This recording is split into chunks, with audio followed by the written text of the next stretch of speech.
अमेरिकी अखबार the Washington post को दिए एक इंटरव्यू में यूक्रेन के राष्ट्रपति जेलेंस्की ने कबूल किया कि उन्हें रूस के हमले की जानकारी पहले से थी और उन्होंने जानबूझकर हमले की बात छिपाई थी। करीब 6 महीने पहले यानी 24 फरवरी को पुतिन की सेना ने यूक्रेन पर हमला बोला था और कुछ रोज बाद ही जेलेंस्की पर यह आरोप लगने लगे थे कि उन्हें यूक्रेन पर हमले की जानकारी पहले से थी, लेकिन उन्होंने अपने देश की जनता को इसके बारे में आगाह नहीं किया। मतलब यह कि जेलेंस्की ने जानबूझकर रूस के हमले की जानकारी छिपाई थी, जबकि पश्चिमी मीडिया की तरफ से यह दावा किया गया कि जनवरी में ही अमेरिका की खुफिया एजेंसी CIA ने उन्हें रूस की मंशा या यूं कहें कि रूस के हमले की जानकारी दे दी थी। यहां तक कि जेलेंस्की को हमले की तारीख तक बता दी गई थी।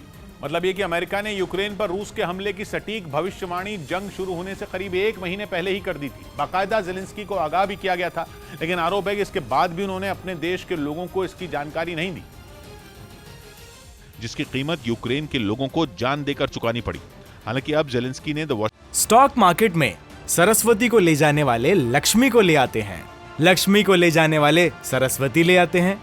आपको सरस्वती चाहिए तो फ्रीडम ऐप को अभी डाउनलोड कीजिए। वॉशिंगटन पोस्ट को दिए इंटरव्यू में ये बात कबूली कि उन्होंने जानबूझकर हमले की बात छिपाई थी।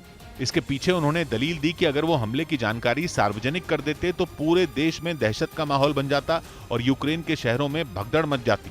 जेलेंस्की ने यह भी कहा कि अगर रूसी आक्रमण के बारे में पहले बता दिया जाता तो पूरा देश कुछ ही दिनों में खाली हो जाता, जिससे न सिर्फ रूस के लिए हमला करना आसान होता बल्कि पुतिन की सेना 3 दिनों में यूक्रेन पर कब्जा जमा लेती।